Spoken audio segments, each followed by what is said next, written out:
जिंदगी विज्ञान के प्रयोग जैसी है। जिंदगी विज्ञान के प्रयोग जैसी है।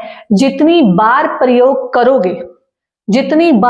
प्रयोग करोगे उतना ही बेहतर सफलता होगी। हेलो बच्चों, welcome back to my channel that is Monica's brain boost for class 9th and 10th। ये जो मैंने आपको बोला जिंदगी एक विज्ञान के प्रयोग जैसी है, वाकई में हमारी जो जिंदगी है ना बच्चों, वो एक साइंस की तरह है। जैसे बोलते हैं ना, हम जितनी बार प्रैक्टिकल करें हम उतना ही सीखते हैं, उतने ही अच्छे होते हैं। वैसे ही अगर हम किसी चीज को बार बार पढ़ें, बार बार समझें, तो हमें वो चीज बहुत अच्छे से समझ आ जाती है। तो हम अपने टॉपिक को कंटिन्यू करते हुए लाइफ प्रोसेस पढ़ रहे हैं और उसमें आज हम पढ़ेंगे रेस्पिरेशन। पिछले आप टॉपिक्स वीडियो जाके आप चेक करिए, उसमें हमने न्यूट्रिशन के सारे पार्ट्स कवर कर लिए डाइजेस्टिव सिस्टम तक। अब हम रेस्पिरेशन पे आ गए।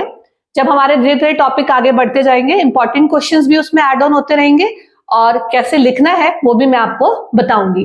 तो लेट्स स्टार्ट बच्चों, रेस्पिरेशन। अब पहला क्वेश्चन आता है बेटा, व्हाट इज रेस्पिरेशन। देखो, रेस्पिरेशन का मतलब क्या है? रेस्पिरेशन का मतलब है the oxygen reacts with food molecule. The oxygen reacts with food molecule present in body cells and burn them slowly to release energy.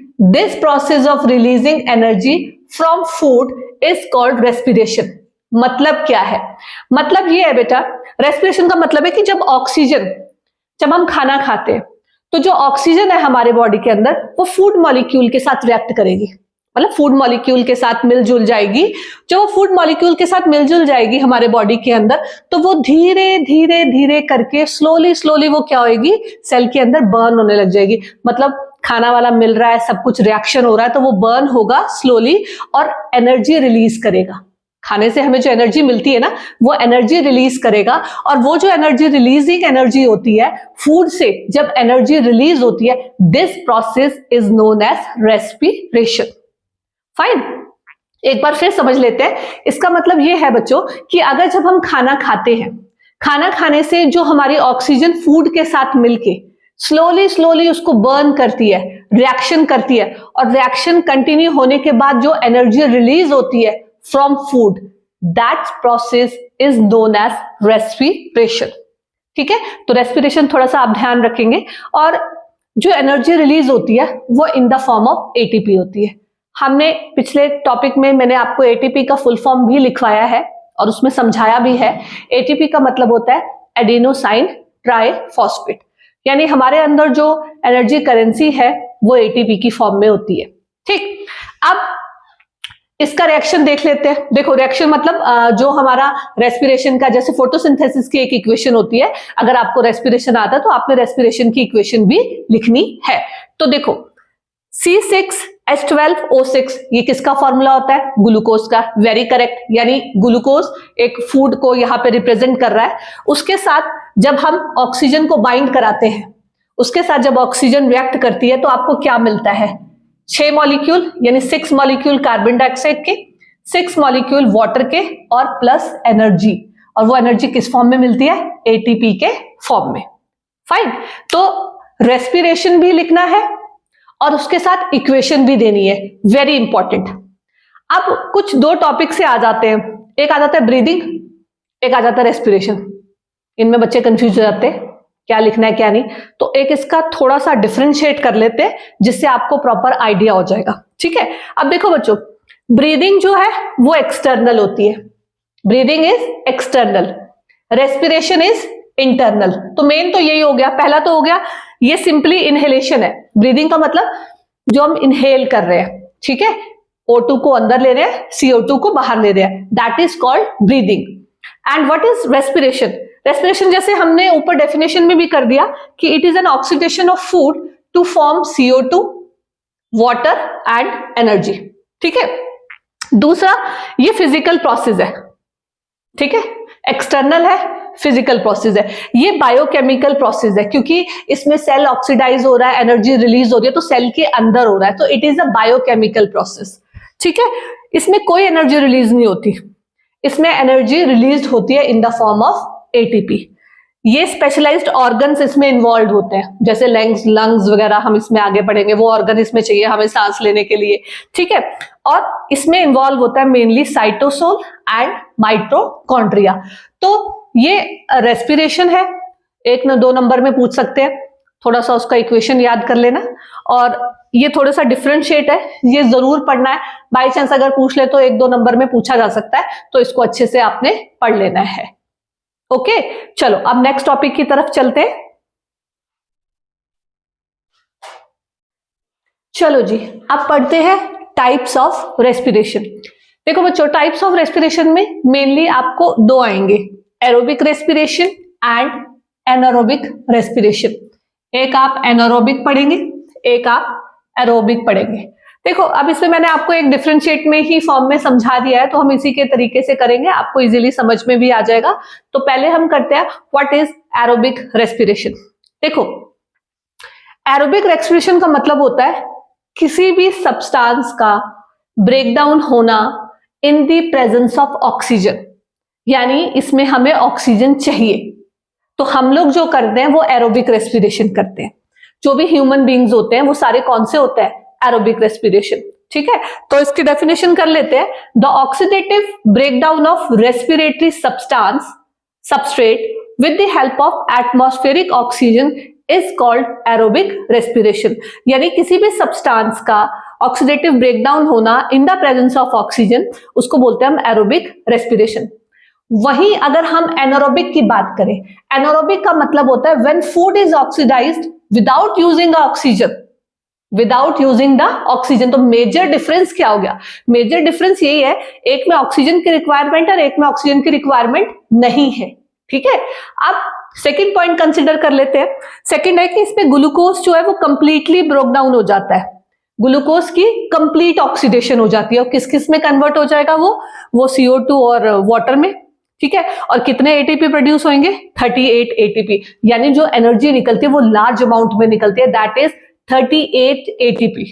लेकिन अगर वही बात हम एनारोबिक में करें, तो एनारोबिक में इनकम्प्लीट ऑक्सीडेशन ऑफ फूड होता है, यानी आपका जो फूड है वो कंप्लीटली ऑक्सीडाइज्ड नहीं हो रहा, ठीक। तो इस केस में less amount of energy produced होती है। ऑब्वियसली जब फूड आपका कंप्लीट ऑक्सीडाइज नहीं हो रहा तो एनर्जी कम ही निकलेगी, और वो एनर्जी के मॉलिक्यूल कितने होते हैं, 2 एटीपी। ये थोड़ा मेजर डिफरेंस याद रखना, एरोबिक में 38 एटीपी निकलते हैं और एनारोबिक में 2 एटीपी निकलते हैं। फाइन, अब ये इसमें एक इक्वेशंस भी हैं दोनों में। देखो बेटो, ग्लूकोज से पायरुवेट में कन्वर्ट होना, ये बड़ा इंपॉर्टेंट सा कॉन्सेप्ट है। Glucose is 6 carbon sugar. Fine, जब ग्लूकोज की ग्लाइकोलाइसिस यानी जब वो टूटेगा साइटोप्लाज्म के अंदर होता है, ये भी क्वेश्चन पूछा जाता है कि ग्लूकोज जो ऑक्सीडेशन स्टार्ट होती है, जो आपकी ऑक्सीडाइज्ड होता है, वो सबसे पहले कहाँ स्टार्ट होता है। कई बार डैश करके पूछ लेते हैं, कई बार एमसीक्यूज में पूछ लेते हैं, तो याद रखना है साइटोप्लाज्म के अंदर होगी। तो उसमें क्या होगा, ग्लूकोज 6 कार्बन शुगर है, तो 6 कार्बन शुगर से पहले वो आपका 3 कार्बन शुगर में डिग्रेड होगा। उसके बाद ऑक्सीजन की प्रेजेंस में फिर ये माइटोकॉन्ड्रिया में प्रोसीजर होगा, 6 CO2 बनेंगे, 6 H2O plus energy plus 38 ATP, यानी एनर्जी जो है वो 38 एटीपी में है, आप ब्रैकेट में लिख दें उसको। नेक्स्ट यही बात एनारोबिक में भी कर लेते हैं। ग्लूकोज पायरुवेट में कन्वर्ट हो रहा है, यहां पे लिख दें, ये भी इन साइटोप्लाज्म है, ठीक है। अगर आपको कंफ्यूजन रहेगा तो ये भी साइटोप्लाज्म में है पायरुवेट। अब यहां पे ऑक्सीजन नहीं लिखना है, क्यों, क्योंकि हम एनारोबिक पढ़ रहे हैं, तो इन द एब्सेंस ऑफ ऑक्सीजन है। यहां पे आपका ईस्ट का रोल होगा, जो माइक्रो ऑर्गेनिज्म में ईस्ट है वो in the absence of oxygen ही करता है, तो यहां पे ईस्ट का रोल है, तो वो इथेनॉल CO2 प्लस एनर्जी। अब वो जो एनर्जी निकल रही है वो कितने निकल रही है, यहां पे ब्रैकेट में आप लिख सकते हैं ना 2 एटीपी, ठीक है। तो ये मेजर डिफरेंस है, difference between anaerobic and aerobic. तो इसको हम बोलते हैं टाइप्स ऑफ रेस्पिरेशन। अब हम अगर एनारोबिक रेस्पिरेशन की बात करें, उसमें फर्दर आपके आ जाते हैं, एक आपका आ जाता है अल्कोहलिक रेस्पिरेशन, एक मतलब इसको फर्मेंटेशन भी बोल देते हैं, एक आपका आ जाता है लैक्टिक एसिड, ठीक है। अब देखो ये जो अल्कोहलिक फर्मेंटेशन है, अल्कोहलिक फर्मेंटेशन का मतलब जो बियर्स बनती है, वाइन बनती है, ये सब जो प्रोसेस होता है ना बेटा, ये फर्मेंटेशन से होता है। यानी अब देखो वाइन जो बनती है वो फ्रूट से बनती है ना, ग्रेप से बनती है। उसमें होता क्या है, जब ये वाइन का प्रोडक्शन होता है तो उसमें क्या होता है, देखो ऑलरेडी आपके जितने भी फ्रूट्स हैं उसमें शुगर कंटेंट है, मिठास होती है तो शुगर है। तो क्या करते हैं, जब इनको क्रश करते हैं, है ना, जब इनको अच्छे से क्रश करते हैं, क्रश करके उनको जब डालते हैं, उनको बिल्कुल अच्छे से चैम्बर में क्लोज कर देते हैं, हवा नहीं अंदर जानी चाहिए। क्यों? एयर नीचे आनी चाहिए। क्यों? क्योंकि इन द एब्सेंस ऑफ एयर है। तो होता क्या है, जब हम उनको अच्छे से चैम्बर में उसको बंद कर देते हैं तो इसमें एनारोबिक होना शुरू हो जाती है, रिएक्टिव। अब माइक्रो ऑर्गेनिज्म ईस्ट क्या करता है, आप देखो नेचुरली प्रेजेंट होता है। जितने भी ग्रेप्स हैं या जितने भी फ्रूट्स हैं उनके छिलके के ऊपर जब उसमें फर्मेंटेशन स्टार्ट हो जाती है तो एक जिसे बोलते हैं ना, ब्रूइंग इंडस्ट्रीज में एक ईस्ट का नाम है सिकैरोमाइसिस सर्विसिया।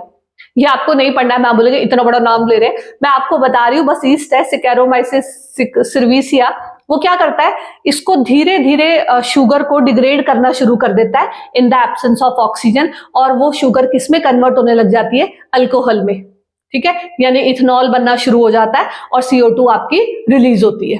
ठीक, दूसरा है आपका लैक्टिक एसिड फर्मेंटेशन। देखो अगर तो अल्कोहलिक फर्मेंटेशन का आया तो हाँ, आपके एनसीईआरटी में एक टेबल भी बना है, वो भी हम करेंगे। उसमें था, उसमें लिखा हुआ है इनकम मतलब पूरा एब्सेंस, है ना, कोई ऑक्सीजन देनी नहीं है। लेकिन जब हम लैक्टिक एसिड की बात करते हैं, अब देखो जब हम बहुत हैवी एक्सरसाइज करते हैं, बड़े दिनों बाद हम खेलते हैं या बहुत हैवी एक्सरसाइज करते हैं, तो उस टाइम में हमारे टांगों में या हाथों में काफी दर्द होने लग जाता है, हम उठा भी नहीं पाते।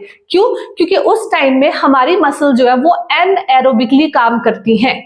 एनएरोबिकली जब वो काम करती हैं तो वो हमारे अंदर लैक्टिक एसिड प्रोड्यूस कर देती हैं। तो जब वो लैक्टिक एसिड प्रोड्यूस करती है तो वो एक जगह इकट्ठा हो जाता है, जिससे हमें क्रैम्प्स पड़ते हैं। ठीक है, तो उसको रिड्यूस करने के लिए क्या किया जाता है, उसको रिड्यूस करने के लिए हॉट वाटर बैग दिए जाते हैं। तो इसमें हम लिख सकते हैं, एब्सेंस तो कंप्लीटली नहीं लिख सकते, अमाउंट कम हो सकता है, लेस अमाउंट ऑफ ऑक्सीजन लिख सकते हैं, कंप्लीटली एब्सेंट तो नहीं होता है। ठीक है, तो ये आपके एरोबिक और एनारोबिक रेस्पिरेशन है। तो एनारोबिक में मेनली अल्कोहलिक फर्मेंटेशन है, अल्कोहलिक रेस्पिरेशन में अल्कोहलिक फर्मेंटेशन कर सकते हैं, और लैक्टिक एसिड का एग्जांपल आप दे सकते हैं। दोनों में 2 ATP ही आपका प्रोड्यूस होता है। तो ये वाला जो रिएक्शन है ये आप इसमें लिख सकते हैं। ठीक है, फाइन है, ये सब चीजें हैं। तो ये आपके टाइप्स ऑफ रेस्पिरेशन के अंदर आते हैं। तो आप टॉपिक वाइज इसको पढ़ते जाइए, नोट डाउन करते जाइए, और एक बार अगर आप पढ़ेंगे तो आपको अच्छे से आ जाएगा। क्योंकि मैंने बहुत कोई कॉम्प्लिकेशन ये टर्म नहीं यूज कर रही हूँ। हाँ, एक सिकैरोमाइसिस सर्विसिया जरूर किया था, वो आपको समझाने के लिए, अदरवाइज मैं बड़े सिंपल वे में आपको समझा रही हूँ। तो आप नोट डाउन करते जाइए और पढ़ते जाइए। ठीक है, अगर आपको मेरा चैनल अच्छा लगता है लाइक करिए, सब्सक्राइब करिए और चैनल को आगे बढ़ाइए। Bye bye.